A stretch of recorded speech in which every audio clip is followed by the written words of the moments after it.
Сайн байцгаана уу сонсогчдоо, та бүхэнд Педиригийн шүүх хурлын дугаарыг нэлээд удаан хүргэлгүй явж байгаад одоо мэдээлэл бэлдэж хүрэхэд бэлэн боллоо. 6 сард орох ерөнхийдөө хуваарьтай дугааруудаа бүгдийг нь бэлдэж дуусгаад тэгээд Педиригийн шүүх хурл руу орно гэсэн бодолтой байсан болохоор цаг хугацааны хувьд сүүлчийн дугаараас хойш 2-7 хоног өнгөрсөн байна. За миний харснаар бол Педиригийн шүүх хурл дээр анх хэлжсэнаа бодох юм бол хүмүүсийн анхаарлыг татах байдал нь арай багассан байсан. Гэхдээ хэд хэдэн бас онцлог үйл явдлууд болсон байлаа. За шүүх хурл дээр мэдээж Шон Дери Компсын хамгийн ойрын танилуд түүнтэй хамт олон жил ажиллаж байсан хүмүүс ирж гэрчийн мэдүүлэг өгсөн байгаа. За тэгэхээр CNN мэдээллийн агентлагаас та бүхэн шүүх хурлын процессыг хүргэж байгаа. Бүхий л зүйлийг нэг бүрчлэн гэхээсээ илүүтэйгээр болж өгөх юм бол болж өнгөрсөн үйл явдлын гол хэсгүүдийг нь хүргээд явал илүү ойлгомжтой байх. Ингээд өнөөдрийн дугаарын гол мэдээлэл рүүгээ хэдүүлээ орцгоё. За Дуэнте Нэш гэх нэртэй алдарчнуудын хувцсны загвар зохион бүтээгч шүүх танхимд гэрчийн мэдүүлэг өгөхөөр ирсэн. За тэр бол мэдүүлэгтээ Шон Компс Кэссиг хэд хэдэн удаа зодож түүнийг сүрдүүлж дуу бичлэгийг нь клип энтрийг нь ерөөсөө гаргахгүй байх. Эсвэл бэлгийн харилцааны үеийн бичлэгүүдийг нь тараана гэж сүрдүүлж ийснийг нь олон удаа харсан гэдгийг бол хэлсэн. За Касси бол тиймэрхүү сүрдүүлгийн дараа маш их сэтгэлээр ундаг, сэтгэл хөдлөл маш ихтэй болчдог. За заримдаа ингээд бүр хэдэн өдрөөр гэрээсээ ерөөсөө гарахгүй бүр хинч ингээд ойртож хурж чадхааргүй, ярьж чадхааргүй, оролдож чадхааргүй болдог байсан гэж Нэш хэлсэн. 2013 эсвэл 14 оны нэг тохиолдолд болохоор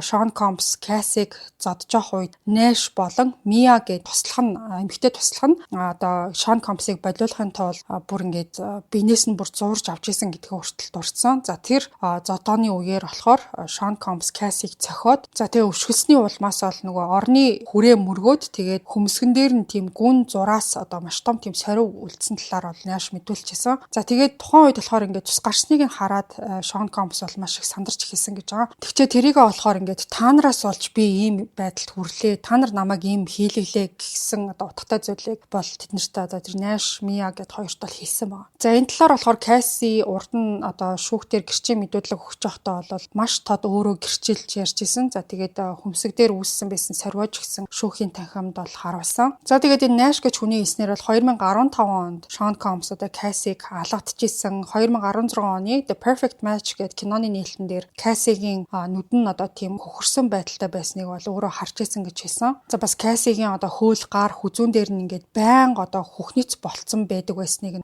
би маш тод санаж байна гэдгээ энэ хүн бол хэлсэн байна. За тэгээд энэ хүн Кассиг хар цүнхэндээ секс тоглоом хийгээд зочид буудал руу явхаар бэлтгэжсэнийг бол нүдэрээ харсан. За тэгээд Касси түнд болохоор би тийшээ ерөөсөн ингээд явмааргүй байгаа ч гэсэн Шон Компс хүссэн болохоор би явхаас аргагүй байна гэж хэлдэг байсан ба. Түүнээс гадна ингээд Касси Шон Компс өөрийг нь өөр олон ирчүүдтэй бэлгийн харилцаанд орж байгааг хардаг байсан гэж хэлсэн. Тэгээд түүнээс гадна болохоор өөрөө тийм байдалтай тиймэрхүү харилцаанд ерөөсөө орохыг хүсдэггүй байсан талаараа Нэшт хэлчихсэн байна. Гэхдээ тэглээгээд маш их сөхөгдөж яригдсан freak off гэдэг үгийг ерөөсөө утгыг нь тодорхой тайлбарлаж ярьж байгаагүй гэж бол хэлсэн. За тэгээд Нэш гэдэг эрэхтэй болохоор Кассид тухайн бэлгийн харилцаанд орж байгаа үеийн бичлэгүүдийг тараана гэж сүрдүүлж ярьдаг талаараа хэлсэн чинь Нэш болохоор тэд ихийг нь ингээд зөвшөөрчгөө тэрнээс нь айж байгаа юм шиг байдлаа битгий харуулаа гэж үг нь бол зөвлөж ирсэн юм байна. Тэгсэн чинь Касси болохоор тухайн бичлэг дээр ерөөсөө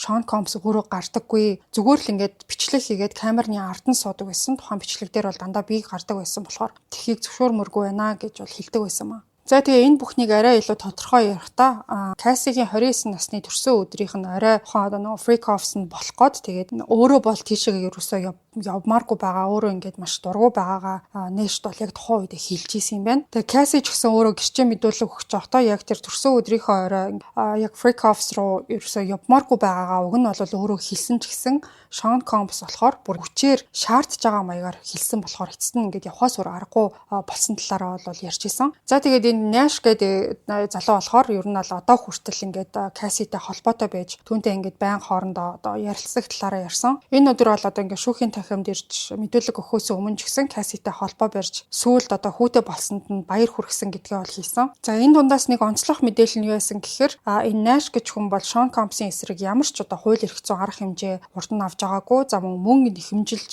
мөнгө нэхэмжлэх байдлаар ерөөсөө ямар нэг зарга үүсгэж байгаагүй. Зарим үед болохоор Шон Combsтэй холбоотой байдаг байсан гэдгээ бол өөрөө хэлсэн. За тэгээд түүний хэлсэн үг бол би түүнийг ерөөсөө үзэн яддаггүй. Надад зүгээр л одоо ингээд миний бие дотор одоо юм үзэн ядах сэтгэл ерөөсөө байдаггүй гэдгээ бол хэлсэн. За дараагийн мэдүүлэг өгсөн хүн бол Sean Combs-ийн хуучин ажилтан түүний одоо бие махбодод хаалтаж мөн бэлгийн хүчирхийлэл олон удаа оруулж исэн талаар мэдүүлэг өгсөн Mia гэдэг хүн байгаа.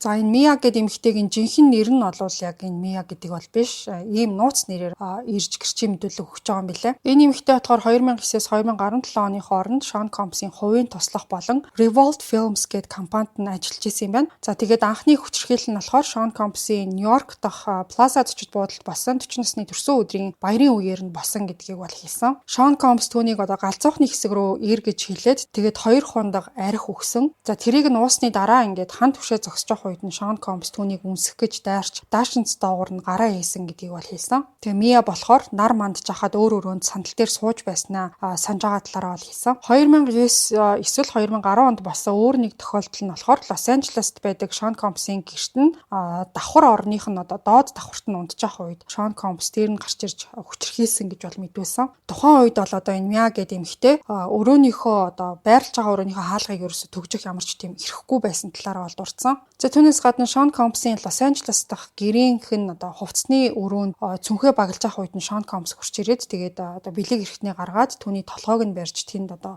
ийм аман секс маягийн зүйл хийсэн гэдгийг бол мэдүүлсэн. Энэ эмэгтэй хэлснээр бол өөрөө ингээд Sean Combsтэй бэлгийн харилцаанд орё гэж хизээч одоо иймэрхүү байдлыг бас санаачилж байгаагүй. Ийм зүйлийг одоо өөрөө хүсэж байгаа гэж юусоо хэлж байгаагүй гэж мэдүүлсэн. За түүнээс гадна ингээд хүчирхийлэл бүрийн үеэр бүр ингээд хөдөлж чадхаа болоод бүр хөшдөг байсан талаараа бол энэ нэмэгтэй дурдсан. За тэгээд Sean Combs үгүй гэж хэлээгүй шалтгаанаа тайлбарлахдаа намайг ингээд ажлаас халаах, за миний ирээдүг сүйтгэх, эсвэл одоо бие махбодын бодийг одоо гэмтээхээс нь би маш их айдаг байсан гэж хэлсэн. Би түүнд ерөөсөө үгүй гэж хэлж чаддаггүй байсан. Зүгээр энгийн нэг сэдв дээр ч үгүй гэж хэлхээсээ айдаг байсан. Ямар ч ажилтнад нь ер нь юуны ч талаар үгүй гэж хэлэх аргагүй байдаг байсан талаар Mia дурдсан. Түүнээс гадна энэ талаар компани хүний нөөцийн албанд хизээж хандж байгаагүй. За учир нь гэх юм бол тэр хүмүүс одоо хамгаалах гэхээсээ илүү шийтгэх тиймэрхүү одоо арга барилтай гэж үздэг байснаа бол дурдсан. Түүнээс гадна хамгийн одоо гол зүйл нь гэх юм бол хинч одоо тий хамт ажиллаж байгаа ямар ч хүн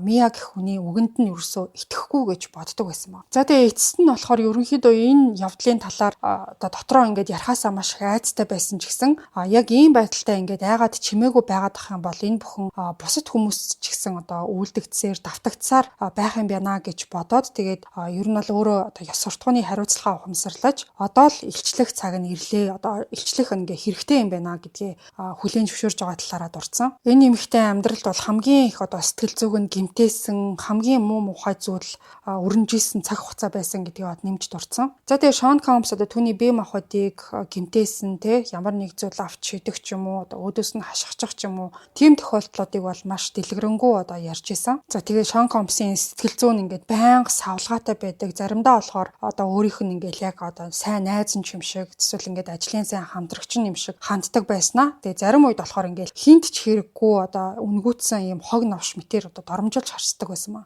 За тэр зүйлээс нь одоо дурдах юм бол Sean Combs нэг орой түүнээс ямар нэг зүйл одоо хүсэх үед нь Mia эхлээд ингээд өөрийнхөө өрөөнд ороод тэгээд ариун цэврийн хэрэглэл авахар явсан юм байна. За тэгсэн чинь эхлээд одоо баг миний хүссэн зүйлийг хийсэнгүүгээд тэрэндээ бүр маш их уурлаад тэгээд олон хүмүүсийн дунд бол доромжилсан маш тийм уур хилэнтэй муухай одоо хараалын өгнүүд хэлж эхлээд ингээ ариун цэврийн өрөө орох шаардлагатай байсан юм а гэдгээ тайлбарлаад хэлсэн ч гэсэн Sean Combs болохоор уурлсандаа аягтай зүйл аваад түүний өдөөс шидсэн ба. Гэхдээ яг аяг нь Mia-г ерөөсөө оноогүй. Тэгэхээр нь мэдээж өөрөө бол маш их айгаад тэгээд ямар ч гутлахгүй тэр гэрээс нь гүйж гараад шүн дунд нэг бутны цаана хэсэг нуугдж байгаа дараа нь одоо зочид буудлын руу явсан тухай шүүхэд бол ярьсан. За өөр нэг тохиолдол нь болохоор Sean Combs-ийн Wi-Fi юусоо ажиллахгүй байсан чинь уурлаад тэгээ компьютероо шидсэн. Гэтэ Mia бол толгойг нь юусоо оноогүй. Ер нь бол онох санаатаагаар одоо шидсэн баг. За тэгээд ийм хүнтэй одоо хамт ажиллах орчин нь одоо маш их замбраагүй тийм токсик төрлийн орчин байдаг байсан. За энэ нь болохоор одоо 100% баг Шон Компсын сэтгэл санааны байдал тогтворгүй байсантай нь холбоотой гэж хэлсэн. За энэ X туслах байсан эмэгтэй хэлэхдээ бол ажилд орсон эхний 24 цагт огт ерөөсөө унтаагүй, урт цагаар унтахгүйгээр ажиллах нь бол энэ одоо орчинд бол хэвийн зүйл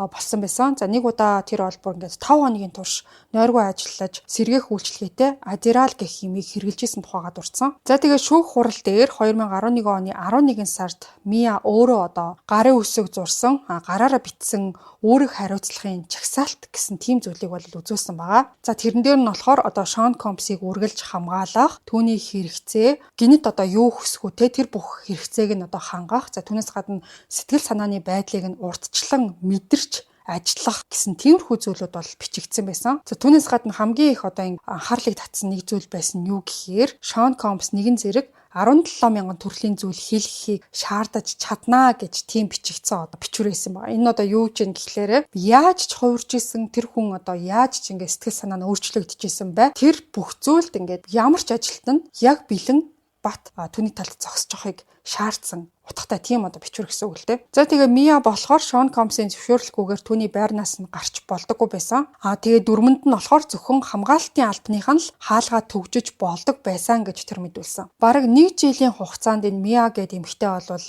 ганцаархнаа одоо Шон Компсын хувийн туслах нь байсан юм байна. За тэгээ тэр хугацаанд юу мэдэрчээсэн талаар нь асуусан чинь би бүр ингээд өөрийнхөө мэдэрж байгаа зүйлийг бодож ч амждаггүй байсан. Зөвхөн тэр цаг хугацаа бол үнэхээр бүр солиорсон байдалтай юм шиг байдаг байсан гэж хэлсэн. За үүнээс гадна одоо энэ Шон Компс болон Кассигийн харилцааны үеийг бол энэ Мия гэдэг эмэгтэй бол маш сайн мэддэг байсан. Тэгээд дотроо болохоор ингэж одоо хүчрхийлэл хэрглэж агаад ингэж зодж агаад ингэж энэ эмэгтэйг тамалж агаад бүр сүулдэ аалчих үедээ гэж бүр байнга боддог байсан маа. Бүр хэдэн удаа Кассид гар хүрч байгааг нь одоо маш тод сандаг байснаас дурдсан. За тэгээд нөө урдны мэдүүлэг өгсөн Нэш гэдэг эрэгтэйтэй бас яг адилхан энэ Мия гэдэг эмэгтэй бас нөгөө Шон Компс Кассиг маш аимшигтай зодж байгааг бүр нүдэрээ харсан. Тэгээд сүулдэ ингээд бүр айгаад сандарсандаа ингээд алчих үедээ гэж айсандаа одоо Шон Компсыг бүр ингээд зогсоохыг хүртэл оролдчихсэн гэдгийг бол хэлсэн. Кассигийн нүд нь ингээд хөхрөөд ерөөсөө биеийнх нь аль ч хэсэгт ингээд хурж болохооргүй тийм байдалтай болцсон байсан. Тэгээ амхандаа тэрийг нь болиулах гэж оролцсон ч гэсэн хажууд нь одоо хин нэгэн байгаа талаар огт бүр анзаарах сөхөөгүй тэгж амар улаарч дайрч байсан. За тэгээд ингэж зодсныхоо дараа Шон Компс болохоор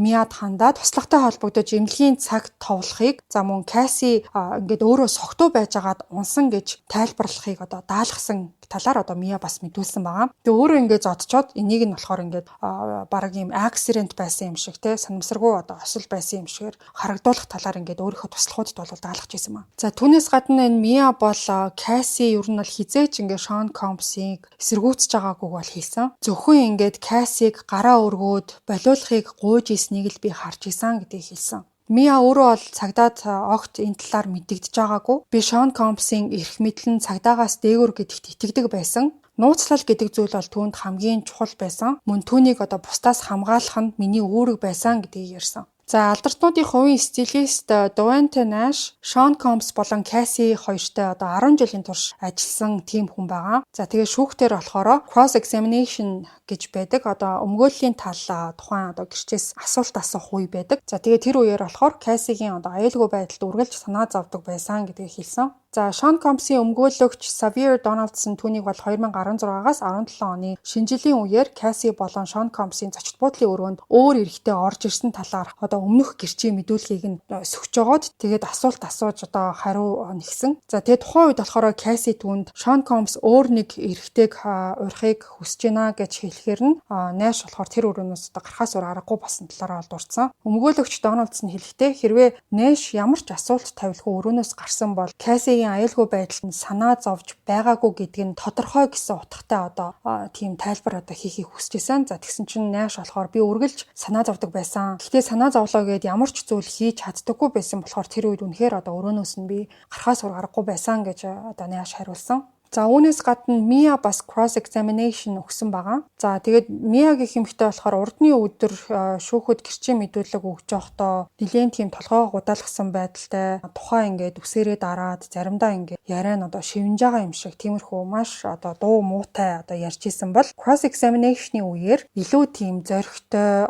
тод дуугаар асуултнуудад бол хариулж исэн. За энэ Мия гэдэг эмэгтэйгийн мэдүүлэг нь Шон Компс болон түүний одоо ойрын хүрээлэл гэмт хэргийн бүлэглэл байгуул байгуулад сүрдүүлэг, хүчирхийлэл, албатан хөдөлмөр эрхлүүлэх, мансууруулах бодис, хахуул, галдан шатаалт, хүний хулгай, худал мэдээлэл ашиглаж хуучин найз бүсгүй Casey Freak-Offs нэртэй бэлгийн харилцаанд оролцохыг албадсан болон өөрсдийн нэр хүндийг хамгаалж ирснийг харуулах тийм гол зорилготой байгаа юм байна. Sean Combs саяын дурдсан хэрэгүүдийг бол өөрөө үгүйсгэсэн байгаа. Холбооны гэмт хэрэгт буруутгагдж байгаагаа бол өөрөө няцааж байгаа. Хэрвээ тэр буруутай гэдгийг тогтоогдох юм бол бүх насаараа хоригдох ял хүлээж байгаа гэдгийг та бүхэн ч гэсэн мэдж байгаа бах. За өмгөөлөгч нь болохоор түүнийг хүчирхийлэл үйлдсэн гэдгийг хүлээн зөвшөөрсөн ч гэсэн гэрчүүдийн санаа зорилгыг эргэлзээтэй гэж бол мэдэгдэж, за эдгээр үйлдэлүүд нь гэмт хэргийн бүлэглэлийн хувилдааны хэмжээнд хүрэхгүй гэж бол мэдэгдсэн. Mia гэд туслах байсан эмэгтэй гэрчийн мэдүүлгийн 2 дахь өдөр cross examination хийгдсэн байгаа. За тухайн үеэр болохоор Sean Combs-ийн өмгөөлөгч Brian Steele түүнээс яагаад ингэж 2009-өөс 2017 оны хооронд Sean Combs-ийн төлөө ажилласан талаараа тайлбар өгөхийг бол шаардсан. За тэр хэлэхдээ хүчирхийлэлтэй харилцаанд хүчирхийллийн мөчлөг гэж байдаг. Би тэр үед залуу байсан, хуурч мэхлүүлсэн, зүгээр л амьд үлдэхийг хүсэж байсан. Одоо би сэтгэл заслын эмчилгээнд орж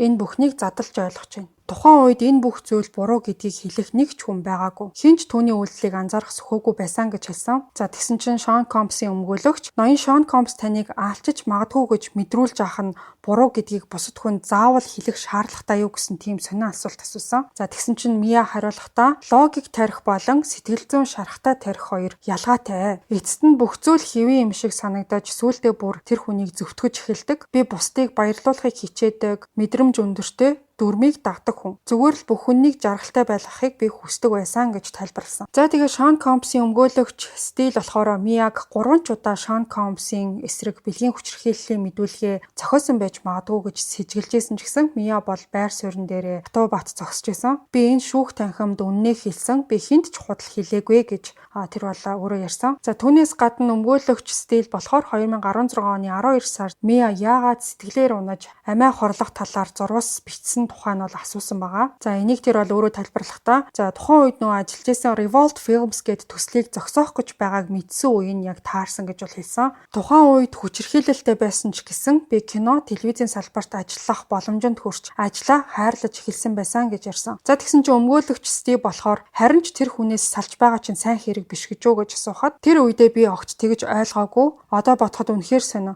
Гэхдээ тухайн үед бол дэлхий дээрх хамгийн муу зүйл надад тохиолдсон юм шиг санагдчихсэн гэж ярьсан. За тэгээ байж тал энэ хүү Steele гээд өмгөөлөгч түүний нийгмийн сүлжээний эерэг бичвэрүүд дээр анхаарлаа хандуулж эхэлсэн. За өмгөөлөгч Steele бол Mia-гийн Sean Combs-ийн талаар олон жилийн турш нийтлсэн 30 гаруй тийм маш найрсаг халуун дотн өнгө аястай сошиал постыг шүүхэд танилцуулсан байгаа. За энэ постууд нь болохоор хамгийн анхны гэрчээ мэдүүлэг өгсөн өдөр шүүхэд өгсөн хүчирхийллийн тухай мэдүүлэгтэй зөрчилдөж байгаа талаар дурдах нь энэ өмгөөлөгчийн бол гол үүрэг байсан. За тухайн постуудад нь болохоор төрсөн өдрийн мэндчилгээ, Burning Man болон бусад одуудын оролцсон арга хэмжээнүүдэд хамтдаа ахуулсан зургнууд нь бас багтсан байсан. За зарим посттой Sean Combs-ыг урам зориг, домог, зааварлагч гэж нэрлээд Love You гэх үгсээр төгсгсөн байсан.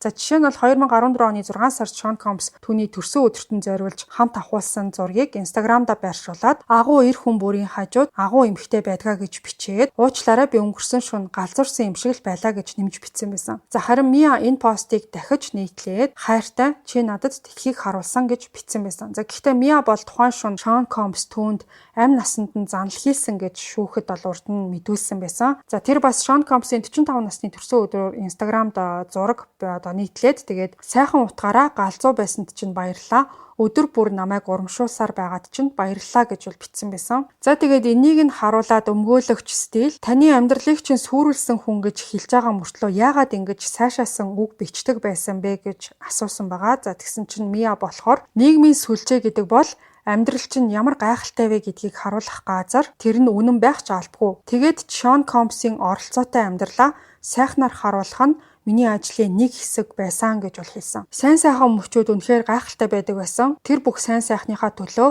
би үргэлж тэмцэжсэн гэж Mia хэлсэн. Sean Combs ууртай байх үед би үргэлж айцтай болдог байсан. Учир нь би түүнийг жаргалтай байлгахыг хүсдэг байсан. Тэгснээр л би аюулгүй байдаг байсан гэж Mia хэлсэн. За тэгээд 2 дахь өдрийн гэрчийн мэдүүлгийн төгсгөлд бол Mia Sean Combs-тэй ажил хэргийн харилцаа нь хэрхэн төгссөн, за хүнд хэлбэрийн сэтгэл зүйн дарамт PTSD гэж нэрлэдэг. PTSD-тэй болсон тухайга болон ажил хийх боломжгүй болсон талаараа бол өөрөө ярьсан байгаа. За тэр бол 2015 онд Өмнөд Африкт Касситэй хамт байх үеэр нь Шон Комс түүнийг буцаж эртхэн ирэхгүй байх юм бол ингэн тэгнэ гэсэн тийм занал хийлэл, за бас хараал зүхэл, ажлаас нь хална энтер гэж хүртэл сүрдүүлсэн талаар бол хийсэн. За тэгээ мэдээж тэгж сүрдүүлж байгаа болохоор Мия бол тухайн үедээ маш их хайгаад тэгээд нислэгийн үн болон нислэгээ өөрчлөх талаар мэйл бичээд тэгээд юу хийх ёстой гэдгээ Шон Комсоос асуугаад тэгээд би чамд хайртай гэж бол эцэст нь бичсэн байсан. За тэгээ энэ талаараа өөрөө тайлбарлахдаа болохоор би түүнийг уурлуулахгүй тэгээд түүний хийж байгаа зүйлүүд нь буруу гэж бодогдуулахгүй байхын тулд бүх зүйлд маш болгоомжтой ханддаг байсан. Энэ зүйл миний амьд гарах хамгийн гол арга байсан гэж хэлсэн. За тэгээ ажиллаж явах үеэр болохоор ажлаас гинт гардаг ч юм уу эсвэл ингээд зугтжээ гэж хэд удаа бодож исэн, бас хэд удаа оролдож исэн ч гэсэн дахиж хинч түүнийг ажилд авахгүй байх вэ гэж айдаг байсан. Хэрвээ тийм зүйл хийх юм бол тэр миний нэр хүндийг бүрэн сүйтгэх байсан. Би тэр зүйлээс үнэхээр их айдаг байсан гэж хэлсэн. За тэгээд тэдний ажил хэргийн харилцаа 2016 оны намар бүрэн дууссан юм байна. Миягийн мэдүүлснээр бол Шон Комс Revolt Films нэртэй түүний гол ажиллаж исэн төслийг зогсоохоор төлөвлөж байгаа гэдгийг өөр нэг гүйцэтгэх захирлаас олж сонссон. За тэгээд Мия болохоор Revolt Films-ийн захирлаар ажиллаж исэн болохоор Шон Комс яагаад ингэж өөрөө хэлээгүй гэдгээс нь бол маш их цочирдож өөрөөс нь ингээд өөрийнх нь төлөө маш их ажиллаж байхад эсрэгээр нь ингээд хурвсан юм шиг санагдчихсан талаараа дурдсан. 2017 онд Мия ажлаасаа гинт халагдсан болон урамшууллын мөнгө авахын тулд хөдөлмөрийн эрх зүйн өмгөөлөгчөд хүлсэлсэн юм байна. За тэгсэн чинь бүр Шон Комс болохоор эсрэгээрээ ийм өмгөөлөгч хүртэл хүслөөд надаас Мия урвчлаа гэж бодсон баг. За тэгээ хууль эрх зүйн асуудал байсан болохоор энэ үйл явдал нь олон сарын турш үргэлжилсэн юм байна. За тэгээд хэлэлцээний эцэст бол тэд ойролцоогоор 400 мянган $400 тохиролцоонд хүрсэн. За тэгээ Мия болохоор 200 мянга орчим $400 гар дээрээ авсан талаараа өөрөө болдурсан. За 2023 оны 11 сард Касси Шон Комсын эсрэг шүүхэд нэхэмжлэл гаргаснаас 2-7 хоногийн дараа Мия болохоор Шон Комс болон түүний хамгаалтын ажилтнаас хэдэн удаа Шон Комст холбогдох хүсэлт бүхий зурвас хүлээн авсан ч гэсэн тэр өөрөө бол татгалзчихсан юм байна. За заримдаа гар утасны сүлжээ ерөөсөө байхгүй гэсэн тийм шалтгаанаар ерөөсөө хариу өгөөгүй юм байна. Тэр намайг сэтгэл зүйн маш хүнд шарахтай болгосон хүн. Би зүгээр л түүнийг дахиж огт хармааргүй байсан гэж бол тэр хэлсэн. За Шон Комстэй холбогдох хүсэлт гэдэг зүйл нь юу байсан гэхээр тэр өөрийнхөө хамгаалагчаараа Мияг шалгуулад Шон Комст аюул учруулах хүн мөн биш гэдгийг нь батлуулахыг хүсэж исэн гэж өөрөө тухайн үед ойлгож байсан. За тэгээд Мия PTSD-тэй болсон болохоор Шон Комстэй ажиллаж ирснээс хойш дахиж өрөөсөө ажиллаж чадхаа болсон гэдгээ бол хэлсэн. Тэгээ мэдээж ингээд ажил хийхгүй гэртээ сууна гэдэг бол мэдээж боломжгүй учраас ямар нэг байдлаар ажил хийхээр оролдох үед бол зүгээр ингээд нэг энгийн нөхцөл байдал үүссэн ч гэсэн тэрнээс бол ингээд хүчтэй айдас мэдэрдэг болсон байсан. За жишээлх нь гэх юм бол ажлын холбогдлолтой нэг хүн зүгээр л ингээд түүнтэй хамт кофе уух уу гэж асуух гад чи хаана байна гэж мессеж бичгэд хүртэл Мия бол маш их сандардаг байсан гэж хэлсэн. За тэгээд энэ бүх мэдрэмжийг төрүүлсэн хүн чинь хинбэ гэж шүүгтэй хамт асуухад Puff гэж хариулсан. За энэ Мия гэх эмэгтэй бол Шон Комсыг яг бүтэн нэрээр нь дууддаг хүн билээ. Бас P Diddy гэж дууддаггүй, зүгээр Puff гэж дууддаг юм билээ. За ингээд Мия гэх эмэгтэй бол бүхэл бүтэн 3 өдрийн турш шүүх хуралдаанд оролцож гэрчийн мэдүүлэг өгсөн байгаа. За энэ эмэгтэй бол хэргийн 21 дахь гэрч байсан. За мэдүүлгийн хувьд бол хамгийн урт үргэлжилсэн гэрчүүдийн нэг болсон. За гол гэрч Касси Вентурагийн дараа орох хэмжээний тийм урт удаан хугацааны мэдүүлэг өгсөн гэрч гэж бол явж байгаа юм байна. За Мия бол шүүхэд өгсөн сүүлчийн мэдүүлэгтээ би энэ шүүх хурал дээр гэрчээр оролцохыг бол үнэндээ хүсээгүй. Гэтэ би нэгэн шалтгаанаар энэ зүйлийг хийсэн. Хэрвээ би үүнийг гэрчлээгүй бол ирээдүйд миний зээ охин, загалмайлсан охид минь ийм нөхцөл байдалд орох юм бол би тэдэнтэй нүүр тулж зөвлөгөө өгч чадахгүй байх байсан гэж бол хэлсэн. За ингээд прокурорын талаас дараагийн дуудаж авчрах гэрчүүд болохоор Eddie Garcia, Intercontinental зочид буудлын хамгаалтын ажилтан байгаа. За мөн Derek Ferguson гэж хүн байгаа. Combs Enterprise-ийн санхүүгийн хэлтсийн дарга байсан хүн юм байна. За дараагийнх нь болохоор Bryna Bongolan гэж хүн байгаа. Шон Комсыг бэлгийн хүчирхийлэлд буруутгасан эмэгтэй ирэхээр байгаа юм байна. За үүнээс гадна Jane гээд нууц нэртэй эмэгтэй яллагдах бичигт бол хохирогч 2 гэж нэрлэгдсэн хүн шүүхтэр бас мөн гэрчийн мэдүүлэг өгөх боломжтой гэгдэж яригдчихсэн юм байна. За Sean Combs-ийн экс ажилтан байсан Mia гэдэг эмэгтэйгийн бас нэг нэлийн одоо орхиж болохгүй мэдээллийг дуртахаа марсан байна. За энэ нь болохоор Mia-гийн одоо Sean Combs руу илгээж исэн хит хитэн зурвсууд байсан. За 2018 онд Sean Combs руу зул сарын баярын мэнд хүргэе гэж мессеж бол бичсэн байсан. За 2020 оны 5 сард би ямар ч нөхцөлд чамтай хамт байх болно гэсэн мессеж исэн. За 2020 оны 8 сард би чамд чин сэтгэлээсээ хайртай үрд чиний хажууд байх болно гэж бичсэн байсан. За тэгсэн чинь Sean Combs ч гэсэн хайртай гэдгээ илэрхийлээд түүний одоо ингээд сайн сайхан явж байгаад нь баяртай байгаа гэдгээ бол хэлсэн байгаа. За 2022 оны 7 сард love you гэсэн тийм бол мессеж байсан. За 22 оны 12 сард Sean Combs болон түүний гэр бүлд баярын мэндчилгээ илгээсэн одоо зурвас байсан. За энэ одоо нэг хайртай амьдр гэдэг байгаа нь хайр дурлалын хайр биш. Ерөнхийдөө ингээд түүнийг одоо хүндлэх маягаар бичдэг байсан гэсэн үг. За тэгэхээр ингээд ажиллахаа болсноос хойш ч гэсэн зурвас илгээж ийснийг нь харахаар ерөнхийдөө энэ хүнээс хажууд нь хамт ажиллахгүй ч гэсэн энэ хүнийг хүндлэх маягтай одоо өөрийгөө илэрхийлж байгаа явдал нь одоо ямар их магадгүй одоо айжснийг нь харуулж байгаа болов гэдэг талаас нь та бүхэн ойлгоорой. Тэгвэл бол ингээд хохирогчийг буруутгах үзэгдэл одоо байдаг болохоор өөрөө ингээд бас хайртай гэл бичээлсэн биш ч тэ ажлаас гарсан хойноо ч гэсэн иймэрхүү зүйл явуулдаг л хэлсэн биш гэсэн тийм үнцэг бас анзаарэгдэж магадгүй. За тэрийг нь бас тодтохын тулд ингээд cross examination-ы үеэр Sean Combs-ийн өмгөөлөгчд нь албаар бүр ийм мессежүүдийг тангарахтны шүүгчдэд бол дэлхийж харуулж байгаа нь бас одоо инээдтэй ч юм шиг нэлтэй ч юм шиг иймэрхүү одоо үйл явц байсан. За тэгээд энэ талаараа шүүхийн танхимд Mia тайлбарлахдаа за тэр үеэр бол Sean Combs-ийн сэтгэл зүйн хяналтанд нь байсан гэж бол хийсэн. Тарих угаалтанд нь бүрэн автсан байсан гэж бол өөрөө тайлбарласан ба. Sean Combs-ийн өмгөөлөгчд нь энэ мессежүүдийг нь онцлоод за Mia Sean Combs-ыг бие махбодын болон одоо бэлгийн хүчирхийлэл үйлдсэн гэх мэдүүлгийг нь одоо тэр чигт нь үгүйсгэх гол зорилготой байсан. За өнгөрсөн сард бол шүүх хуралдааны нээлтийн үеэр Sean Combs-ийн өмгөөлөгчд нь энэ хэргийг хайр, атаачтөө, үнэнч бус байдал, мөнгөтэй холбоотой гэж тодорхойлж за гэрчүүдээс яагаад гэрчилж байгаа талаар нь бол байнга одоо асуудаг байсан. За тэгээ яг Mia болохоор тухайн одоо хүчирхийлэлтэй холбоотой ямар нэг одоо бичвэр ч юм уу тэмдэглэл харилцан яриа энэ гэсэн одоо нотлох баримтууд огт байхгүй гэдгийг бол өөрөө хүлээн зөвшөөрсөн. За түүнчлэн бол 2017 онд Sean Combs-ийн компанитай ажлаас гарсан одоо ажлаас гинт ингээд гарахаар болсон шүү дээ. Тэрнийх нь ингээд нөхөн олгорын талаар хэлсэж явах үеэрээ бэлгийн хүчирхийлэлтэй холбоотой одоо ямар ч зүйлийг бол тэр үед дурдаагүй. За тэгсэн чинь Sean Combs-ийн өмгөөлөгч Brian Steele Mia-гаас та MeToo хөдөлгөөнийг ашиглаж ноён Sean Combs-оос мөнгө салгахын тулд өмгөөлөгч хөлсөсөн үү гэж асуухад ерөнхий шүүгч Arun Subramanian энэхүү асуултыг бол маш зохисгүй гэж үзээд Mia-г одоо хариу өгөх шаардлагагүй гэж тодтогч хэлсэн ба. За тэгээд Mia мэдүүлэхдээ Sean Combs-оос амссан гэх хүчирхийллийн талаар хуулийн байгууллагт бол огт хандаж байгаагүй. За мөн эмэгтэйчүүдийн хорогдох байр ч юм уу эсвэл 3 дахь читгээр дамжуулж нууцаар мэдээлэл өгөх боломж байсан эсэх талаар асуусан чинь тийм оролдлого бол өөрөө огт хийж байгаагүй гэж хариулсан. За тэгээд энэ бэлгийн хүчирхийлэлтэй холбоотой хэрэгээр Sean Combs-ыг шүүхэд өгөх хүсэл ерөөсөө байгаагүй. За мөн гэрчийн мэдүүлгийнхээ төлөө ямар ч мөнгө авах зорилго байхгүй гэдгээ тодтогч дурдсан. За ингээд Mia гэх эмэгтэй ерөнхий одоо гэрчийн мэдүүлэг гэх юм бол юм байна. За хэдүүлээ дараагийнхаа хэсэг рүү оръё. За Mia гэх эмэгтэйгийн дараа орж ирсэн гэрч болохоор Beverly Hills зочид буудлын ажилтан Sylvia Oaken гэдэг хүн байсан. За тэр бол Sean Combs-ийн буудалд байрласан бүртгэлд цэвэрлэгээ болон охирлын нэмэлт төлбөрүүд орсон талаар нь гэрчээсэн. 2015 оны 5 сарын нэхэмжлэлт нь болохоор тосны гэмтэл гэсэн тийм нэртэй $500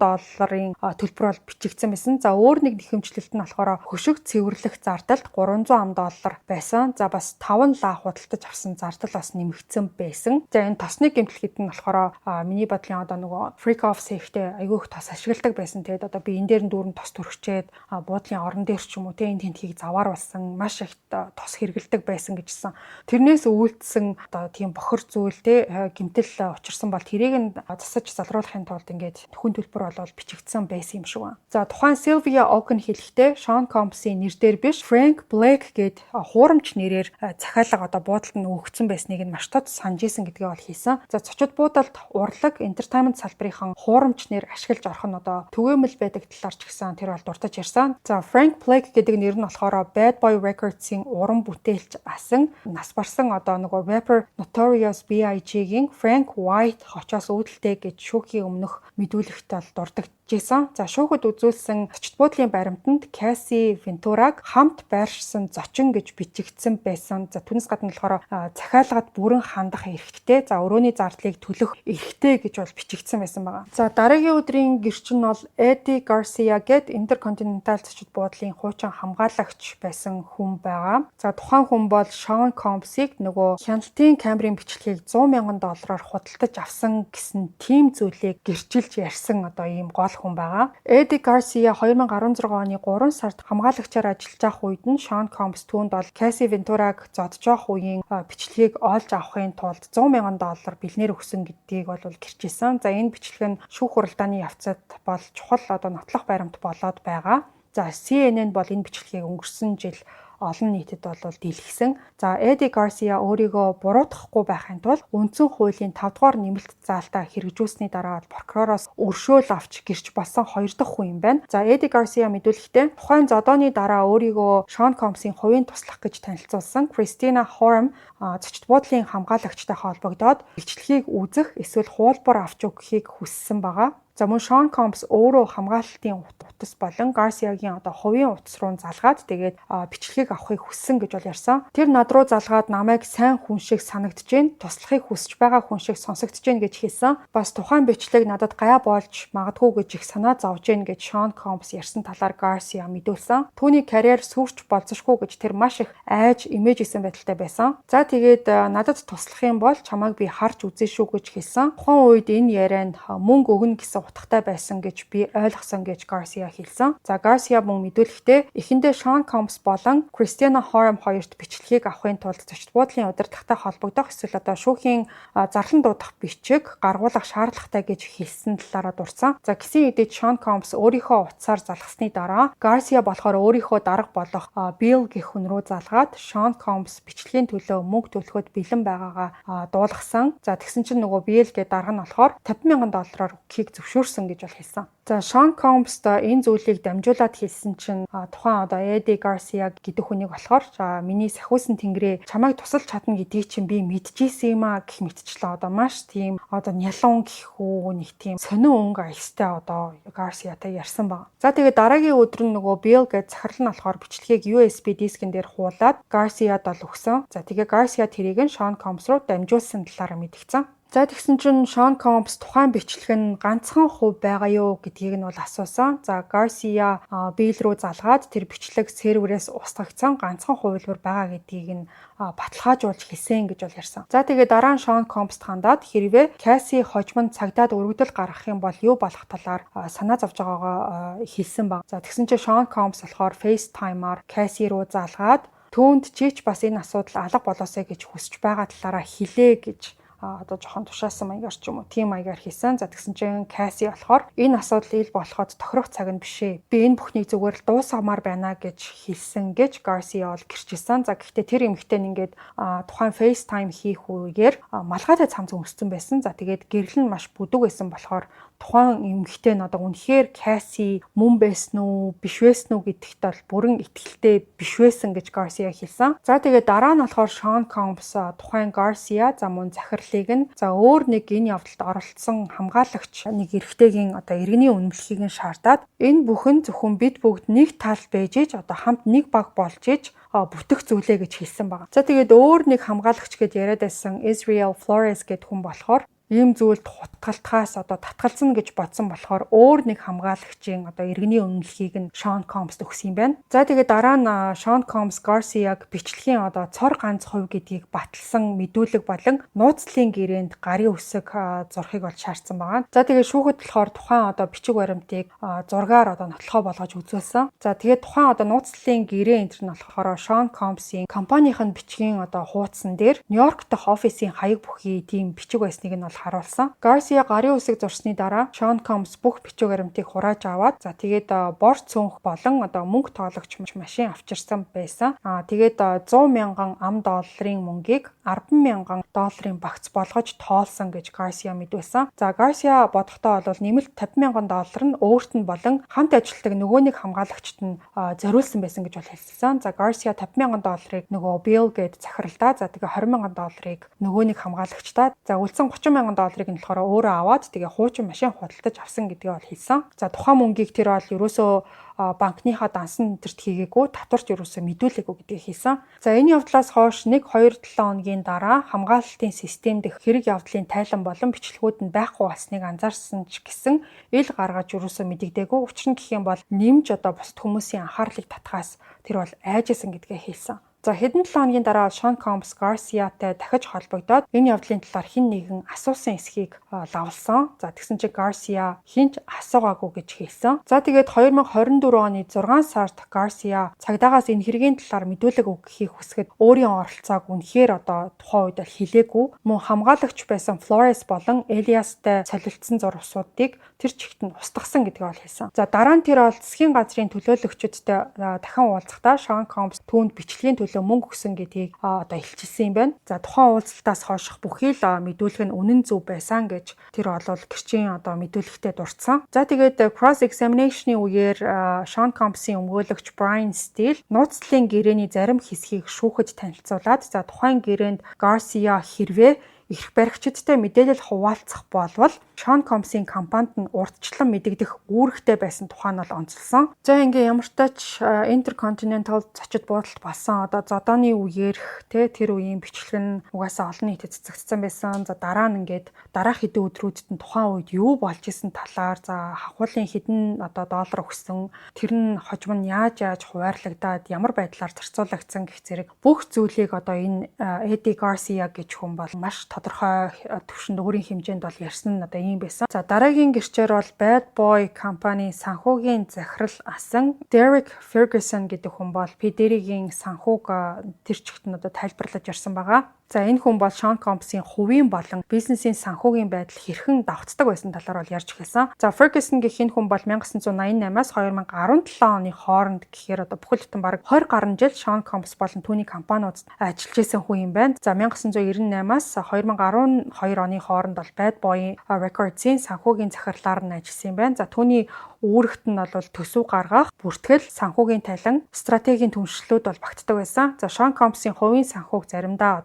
өөрөө хариуцдаг байсан ч гэсэн зарим үед энэ үүргийг 3 дахь этгээдэд шилжүүлдэг байсан талаараа бол дурдсан. За Ferguson хэлэхдээ Sean Combs заримдаа бизнес болон хувийн зардлаа компани кредит картаараа хийдэг байсан. Түүний багийн гишүүд тухайн гүйлгээг аль байгууллагад хамаарах зардал болохыг тодорхойлоод тухайн бизнесийн дансаар нь төлдөг байсан. За Ferguson бол санхүүгийн хилцэн Sean Combs-ийн эзэмшдэг Miami, Hamptons болон Нью-Йорк хот дох үйл хөдлөх хөрөнгийн санхүүг хариуцдаг байсан гэдгийг нь бол баталсан. За мөн Sean Combs гэр бүл, найз нөхөддөө өөрийн орлого болон ногдол ашгаасаа мөнгөн тусламж үзүүлдэг байсныг мэддэг байсан гэж бол дурдсан. За шүүхэд бол Sean Combs-ийн New Jersey-д байрлах Alpine хоттой хорон сууцны 2011 оны 12 сарын банкны хуулгыг бол үзүүлсэн. 12 сарын 14-нд Sean Combs-ийн данснаас хуучин найз бүсгүй за гол гэрч болох Cassie Ventura руу $20,000 шилжүүлсэн нь харагдчихсан. За харин 12 сарын 23-нд нь буюу сая шилжүүлэг хийснээс 9 хоногийн дараа Cassie-гийн аав бас л яг $20,000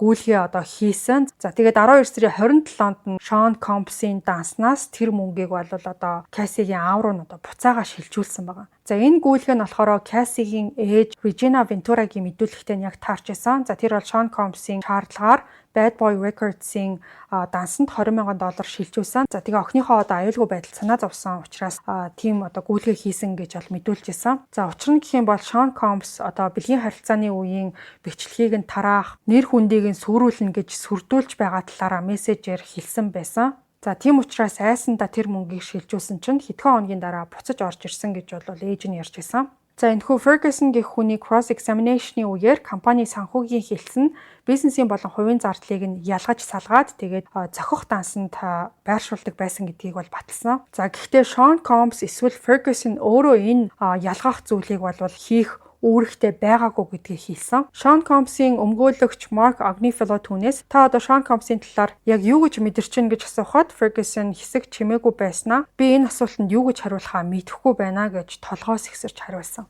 За ингээд ямар ч тач та бүхэнд Sean Combs-ийн шүүх хурлын хамгийн гол хэсгүүдийг ойлгомжтой байхаар тайлбарлаж хүргэлээ. Удахгүй дараагийн дугаар цацагдах болно. Энэ дугаарыг дуустал нь сонссонд баярлалаа. Түр баяртай.